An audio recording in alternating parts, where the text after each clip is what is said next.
Yo tout le monde, j'espère que vous allez bien. On se retrouve pour une première vidéo avec notre Axel national.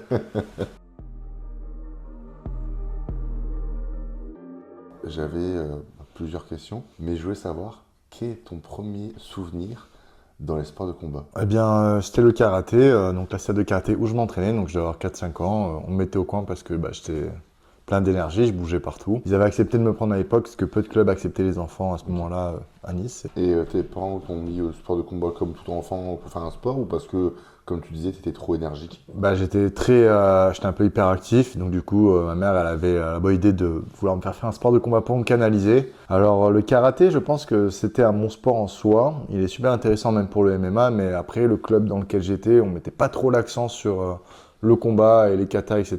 Donc, bon, ça m'a appris à prendre sur moi, mais j'ai pas eu le côté défouloir autant que j'aurais pu avoir dans un sport tel que la lutte ou le judo. C'était comment à l'école, même au collège? Est-ce que tu étais quelqu'un de très introverti? Est-ce que tu étais plutôt le clown de la classe? Est-ce que tu avais beaucoup de potes? Collège, c'était un peu différent, le rapport social, j'ai commencé un peu plus me fermer. J'ai toujours été un peu différent de la norme de ce qu'était un enfant au collège ou au lycée. En tout cas, moi, c'est comme ça que je le vivais. Donc, je n'étais pas forcément plus intelligent, mais en tout cas, j'étais différent. J'avais plus de sensibilité sur certaines choses et peut-être un peu moins éveillé sur d'autres. Il y avait ce décalage que je sentais et j'avais du mal à vivre avec et à l'accepter. Donc, du coup, ça participait à l'introversion et parfois, j'essayais de me rendre plus bête que ce que j'étais pour essayer de m'intégrer au groupe. Mais ça marchait pas trop en fait, hein. C'était pas quelque chose qui m'aidait à trouver un équilibre au final. Avec le temps, j'ai appris à accepter ma différence et à mieux la vivre et à même en faire une force, je dirais. Pourquoi tu as commencé le MMA? Et donc, parle-nous même de ta transition en pro. J'ai commencé le MMA donc en seconde, l'été avant la seconde à vrai dire. Il y avait ce club qui avait ouvert à Nice, je voulais faire un sport individuel, je faisais du hockey avant ça. J'étais dans une équipe qui gagnait beaucoup, on était très fort. D'ailleurs l'année où j'ai arrêté, ils ont été champions du monde junior. J'avais envie d'arrêter, j'avais envie de faire un sport individuel où la réussite ou l'échec ne dépendent que de mon travail et de mon investissement, parce que j'avais trop tendance à me reposer sur les autres dans le sport d'équipe. Et j'en avais conscience et du coup j'avais besoin d'être face à mon travail pour que ce soit moteur. Et du coup, j'avais envie de faire des sports de combat parce que j'étais un peu sensibilisé à ça de par le karaté, mais aussi de par mon intérêt juste personnel de différentes techniques de combat que j'ai pu rencontrer à travers les films ou Internet. Et puis, ce club de MMA a ouvert, mon oncle m'y a mené, et là, ça a été le coup de foudre. Et depuis, je m'entraîne tous les jours non-stop. Donc, c'est combien d'années que tu t'entraînes maintenant? Donc là, ça fait 12 ans. C'est ma 12e année là. Et après, donc être professionnel, ça veut tout et rien dire. Effectivement, demain, tout le monde peut être professionnel à partir du moment où on trouve une organisation pro qui veut nous signer et bien nous faire combattre. Ce qui veut dire quelque chose, c'est le niveau de compétition. Donc dans quelle ligue? Parce qu'il y a des ligues qui sont plus ou moins cotées, qui sont plus ou moins reconnues pour le niveau de compétition. Il y a d'ailleurs un site qui s'appelle Fight Matrix, qui regroupe toutes les statistiques de MMA et qui fait des classements indépendamment des ligues. Et donc, c'est le classement mondial le plus, on va dire, le plus juste, c'est celui de Fight Matrix. Tu connais ton classement? Je dois être entre 200 et 300 peut-être. Dans une catégorie où il y a beaucoup de monde et en fait, une victoire peut te faire prendre 50 places ou une défaite peut t'en faire perdre 50. Donc, on va dire que ça commence à être vraiment significatif quand tu rentres dans le top 50. Aux yeux des matchmakers, ça a du sens. C'est-à-dire que c'est difficile de signer dans une organisation telle que l'UFC si on n'a pas un minimum de reconnaissance, pas statistique, mais de reconnaissance en termes de ce qui a été accompli dans le sport. À moins qu'il y ait un background dans un autre sport de combat qui, pour le coup, est reconnu, tel que champion du Glory, par exemple, ou un gros background en lutte. Donc la transition amateur s'est faite après la fac. Donc le master prenait quand même du temps, c'était du boulot, et puis aussi j'avais besoin de prendre de l'expérience. Donc tout le monde n'a pas besoin de prendre de l'expérience. J'ai fait à peu près 23 combats amateurs. Et c'était super intéressant parce que j'ai affronté un peu tous les profils, des gens très forts au sol, très forts en lutte, très forts en boxe, des adversaires très complets. Et j'ai été un peu dans toutes les situations face à ces adversaires-là, en réussite, en échec, en train de perdre, en train de gagner, en train de devoir jouer le temps, en étant blessé. Donc tout ça, c'est de l'expérience elle est vraiment là, la récompense du combat amateur, parce qu'on n'est pas payé quand on est en amateur. Et puis aussi, on va dire que les cuts sont moins intenses, parce qu'on est pesé le jour même, et c'est des tournois, donc on combat tous les jours, donc ça a moins de sens de vraiment mettre en place des grosses stratégies pour être le plus physique possible dans sa caté. Et donc après, quand je suis passé pro, il était temps de gagner sa vie tout simplement, donc je suis passé professionnel. Donc quel organe? Donc au Brave. Donc le Brave, c'est une organisation du Moyen-Orient qui a un bon niveau de compétition, mais qui n'a pas forcément la reconnaissance médiatique telle que l'ARES ou autre du même niveau de compétition. Donc c'était un peu le downside de la chose, mais après c'était pendant le Covid et c'était un des seuls qui faisait des événements, donc m'a permis de lancer ma carrière dans cette période qui était un peu compliquée pour tous les combattants. Et après 5 combats au Brave, j'avais fini mon contrat et j'ai eu envie d'aller à l'Ares. Virgil venait de signer à l'Ares, il avait fait une belle performance à l'Ares. Et en fait, je me suis rendu compte qu'il y avait une visibilité très intéressante à l'Ares. Donc, quitte à être moins bien payé, de quoi qu'il en soit, c'était pas des montants exorbitants, ça restait des petits montants. Je me suis dit, autant aller là où la visibilité est la meilleure. Et... En moyenne, pas, c'est vrai qu'il y a des noms maintenant qui viennent de signer, qui gagnent beaucoup d'argent, mais en moyenne, un combat pro, pour ton premier combat, tu touches combien? Entre 500, ouais, je dirais autour de 500 euros. Entre 2 et 4 combats par an, et encore, si t'en fais 4, c'est que t'es dans une organisation qui veut te mettre en avant, il veut te monter, parce qu'en fait, on choisit pas quand on combat. Quand on est combattant pro et qu'on signe avec une organisation, on combat quand on nous dit de combattre, sauf si on a un moyen de pression, et le meilleur moyen de pression et de négociation qu'un combattant peut avoir, c'est son image. C'est-à-dire que si on est un combattant qui a beaucoup de reconnaissance sur les réseaux, indépendamment de son niveau, on est en mesure de choisir quand on combat, pour combien de combats, et de vraiment négocier les primes de combat. Donc c'est vraiment une partie importante du sport, indéniable du sport, et c'est la partie où j'ai excellé le moins jusqu'à présent. Mais bon, après j'ai fait le pari que par mon niveau et ma compétence, à terme, en combattant sur des plus grosses plateformes, et dont je l'espère l'UFC, eh bien, j'aurai la reconnaissance que je mérite. Et avec un peu de travail sur les réseaux, évidemment. Bien sûr. Après, il faut savoir déléguer, on en parlera après de par ma tâche avec toi. C'est de déléguer un maximum de choses maintenant dans mon entraînement, le plus possible, d'où ma volonté de travailler avec toi aussi. Un exemple simple, on était en train de manger tout à l'heure, tu me demandais ce que je regardais des choses très terre à terre par rapport au grappling. Et en fait, ce temps-là que je peux prendre à regarder du grappling, peut-être que j'aurais pas pu le prendre si je dois continuer à me former sur la nutrition, ne serait-ce que préparer le repas. Ici, c'est toi qui prépares mes repas et en fait, ça me libère du temps et de l'esprit pour me concentrer sur mon job qui est en fait de combattre et qu'est-ce que je vais faire dans le combat dans telle ou telle situation. Et il y a des gens qui peuvent t'aider et gérer toutes ces choses que tu peux te débarrasser, l'organisation de ton entraînement, de ta nourriture, de ta diète, du cut par exemple. Tu parlais de la collaboration, qui est ta volonté sur du court moyen long terme vis-à-vis de mon travail avec toi? En fait, c'est rigolo parce que au moment où tu es venu vers moi, je cherchais justement un bodybuilder, vraiment un bodybuilder, parce que depuis que je suis à la fac, il y avait un bodybuilder dont j'écoutais les vidéos qui s'appelait Marc-Antoine Grondin, je sais pas si tu connais. Je connais très bien. Mais j'avais l'impression d'être dans un cours à la fac, tu vois, et je me rendais compte qu'en fait, le bodybuilding, il y a un vrai savoir-faire dans la gestion de la physiologie et de la composition corporelle. Et donc, je cherchais un bodybuilder qui pourrait être intéressé de travailler avec moi.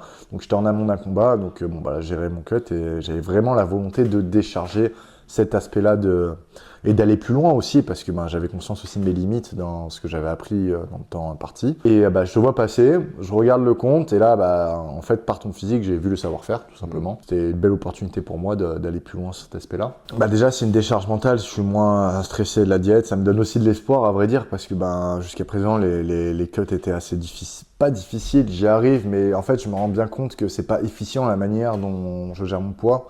Pour la simple et bonne raison que en fait, il y a trop de fatigue à emmagasiner, que j'ai pas l'impression que ce soit de plus en plus facile après cut. J'ai l'impression d'avoir atteint un plateau de difficulté et de pas réussir à rendre la chose plus facile. J'ai un espèce de ras-le-bol par rapport à ça parce que je passais des camps où en fait j'étais plus préoccupé de ma capacité à faire le poids que du combat en lui-même.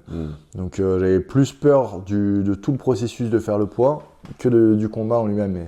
Et c'est dommage parce qu'en fait, déjà à l'échelle d'un combat, c'est pas top. C'est pas la meilleure manière d'appréhender un combat, mais à l'échelle d'une carrière, ça l'est encore moins parce que, en fait, ces gros niveaux de fatigue dans lesquels je me retrouve en camp, ça met des stops nets à ma progression sur le physique notamment, mais aussi sur le technique, etc. parce que je suis limité en énergie. Et en fait, si j'arrive à trouver avec toi un équilibre, et on va le trouver, j'en suis sûr, un équilibre où du coup j'ai plus d'énergie dans mes camps, ça me prend moins la tête, j'ai plus de temps pour penser au combat ou à autre chose, et bien en fait ça va me permettre d'avoir une meilleure régularité dans les stimulus que j'apporte à mon corps sur la technique et le physique. Et je pense qu'à l'échelle d'une carrière, ça peut faire une grosse différence. Ce sport, c'est un sport d'opportunité et que forcément, si tu fais des gros rebonds post-combat, comme on peut voir, je sais pas, des pimelettes, ça te limite dans ta carrière sportive. Quand tu es en haut, c'est peut-être un peu moins dérangeant, mais quand tu essaies de monter et encore plus rentrer dans une organisation comme l'UFC, il faut être prêt à toute éventualité. Et puis, d'un côté santé, comme tu as dit, pour récupération, progression, c'est quand même plus optimal, quoi. Et c'est ça, une organisation comme l'UFC, ils adorent les combattants très actifs. Mais être actif et pouvoir prendre une opportunité, ça veut dire être capable de faire le poids en peu de temps. Et pour faire le poids en peu de temps, ça veut dire vraiment contrôler sa physiologie à l'année et pas que seulement en camp d'entraînement. Et c'est d'ailleurs la plus grande erreur que font les combattants, c'est qu'ils attendent d'être en camp d'entraînement pour commencer à reprendre la main sur leur physiologie. Alors qu'en fait, le travail de nutrition, c'est un travail à l'année. Donc ça veut pas dire que c'est la souffrance. commence à l'année, mais ça veut dire que rien n'est laissé au hasard. Et ça permet justement à terme d'être dans un état optimal, une composition optimale pour pouvoir saisir l'opportunité quand elle se présente. Et c'est aussi pourquoi je viens dans le MMA, c'est que les méthodes elles sont quand même très archaïques, c'est de l'empirisme en vérité. Ton avis vis-à-vis de cela, comment ça se fait que même si c'est quand même développé depuis quelques années, que tout le monde fait la même chose, il n'y a pas vraiment de réelle connaissance. En fait, on connaît un peu le b.a.-ba, mais sans rentrer vraiment dans le détail, on n'attend qu'une chose, c'est de faire le poids, peu importe comment on le fait. Je pense que ça demande une certaine rigueur intellectuelle, pas dans le sens où je dis que les gens sont fainéants, mais en fait c'est une méthodologie déjà de comment digérer une information, comment répondre à une problématique. Donc moi par exemple j'ai été un petit peu sensibilisé à cette méthodologie pour la science du sport. Malgré tout, malgré le fait d'avoir fait les études, eh bien on est moins amené à travailler sur ces choses-là à l'année. Pourquoi en MMA on n'y est pas encore? Bah à vrai dire c'est une bonne question, hein. Je ne saurais vraiment y répondre. Il y a plein de choses je pense où on est encore en retard par rapport aux connaissances actuelles, aussi au niveau de l'entraînement, de la gestion de la charge d'entraînement. Il y a sûrement des endroits où effectivement ils font les choses bien sur certains sujets. Mais je ne pense pas que ce soit vraiment spécifique à la France. La question, parce qu'on en a déjà parlé, mais j'ai regardé un petit peu ce qui se faisait à l'échelle mondiale, même dans le très haut niveau. Et c'est vrai que je compte 3 personnes qui sont vraiment compétentes à 100%, du moins, qui savent justifier tout ce qu'ils font. Après aussi, parce que c'est un métier, hein. Même en bodybuilding, en fait, je pense pas que tous les bodybuilders soient forcément capables de gérer une diète. C'est-à-dire que même, et je m'en suis rendu compte en parlant avec toi, que même dans un sport comme le bodybuilding, où c'est si important, eh bien, il y a quand même besoin d'avoir un coach. Ouais, tout le monde a un coach. Donc, quand l'objectif c'est la compétition à 100% et être athlète à 100%, tout le monde a besoin d'un coach. Et même quand on est coach, j'ai l'impression qu'on a besoin d'un coach aussi. La plupart des coachs sont des coachs. Même quand on a la connaissance et la sensibilité à la chose, on a besoin d'avoir quelqu'un qui se donne à 100% pour gérer cette chose-là. Et donc, ça demande aussi d'avoir les moyens de payer cette personne. Et c'est pas forcément le cas dans le MMA parce que c'est pas un sport où il y a beaucoup d'argent, c'est pas un sport où il est aisé déjà d'en vivre, tout court. Il est difficile d'attirer les gens compétents.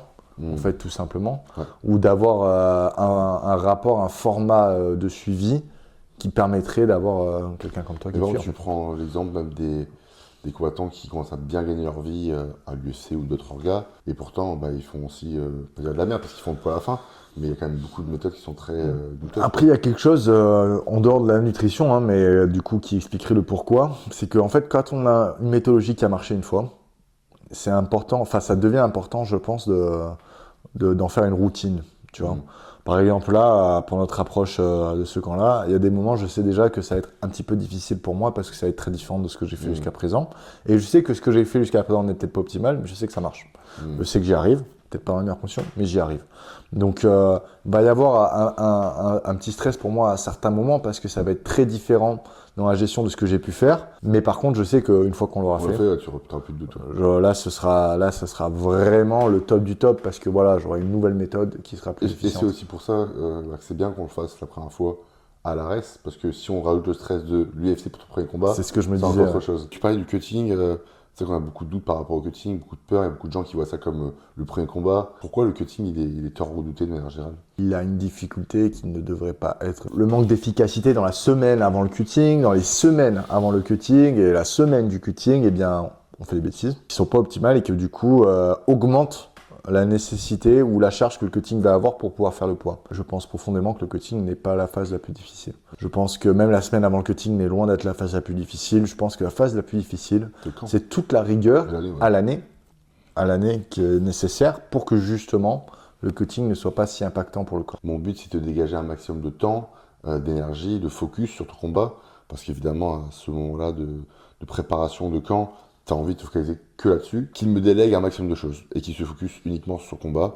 En gros, lui dire, tiens, tu prends tel complément, tu prends tel repas à telle heure, qui n'est vraiment rien à faire, à part juste écouter tes coachs de lutte, striking, adric, etc., de manière générale, pour qu'il puisse vraiment être à 100% le jour du combat, que ce soit physiquement, psychologiquement. En fait, je pense que la gestion de la physiologie et de la composition corporelle d'un combattant en MMA aujourd'hui, elle est loin d'être aussi poussée qu'en bodybuilding. En vérité, la grande différence entre les deux serait plutôt la fight week. Mais encore une fois, même en bodybuilding, on a la peak week, c'est juste le nom qui change un peu, mais le processus, pas le même, mais il y a beaucoup de similitudes. On va dire, je pense que c'est vraiment les 24 dernières heures pré-pesées, où là, le bodybuilder ne fait pas. Mais à part ça... Donc le stock de glycogène du combattant doit être au max et le bodybuilder doit être optimal pour l'aspect esthétique. Après, ça dépend, parce que vous faites une déplétion de glycogène, nous, on peut le faire. Donc ça, on sait le faire. La recharge pour post-peser, ça, on sait vraiment faire. On va dire, c'est juste la phase de déshydratation, vraiment avec le sauna portatif, bain chaud, etc. Là, on se prépare officiellement en fait en 7 semaines. Je pars à Montréal, je pense que tu vas t'entraîner quand même pas mal. Warzone. Cette Warzone, c'est ce qu'il m'a dit. Et donc pourquoi on s'est préparé 47 semaines? C'est vrai que ça fait pas beaucoup de temps pour beaucoup de poids. On a quand même plus de 15 kilos à perdre en cette semaine, sachant qu'il ne va pas perdre 15 kilos en cette semaine. Hein. Officiellement oui, mais majoritairement le poids, on va dire qu'il va perdre plus de la moitié du poids la semaine de la Fight Week, et le reste, ça sera en amont. Ouais, donc on va dire qu'il y a peut-être plutôt 7 kilos à perdre. Donc ça, c'est vraiment l'objectif. Je m'étais fixé en dessous des 80, donc moi j'aimerais bien qu'on se dirige vers les 78 pour qu'on ait que 8 kilos à perdre sur une semaine.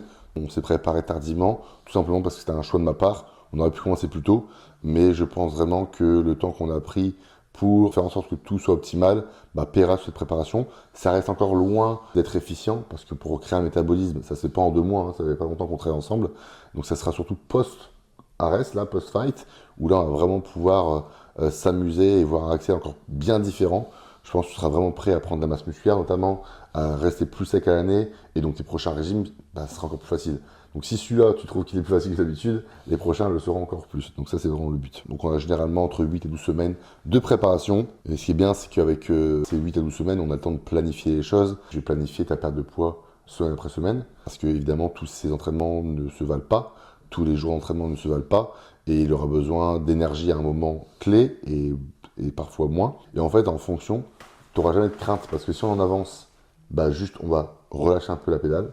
Mais vraiment, dès qu'on sera en avance, on va relâcher la pédale et tu auras un jour haut qui va se diriger vers un jour de saturation, qui est ma méthode. J'appelle ça la SDM, donc saturation des méthodes. Et en fait, en faisant ça, dès qu'on en avance, si on relâche un peu la pédale, moins de fatigue, donc plus de chances de pouvoir mieux récupérer, plus de chances d'encaisser plus de volume et donc de progresser pendant le camp.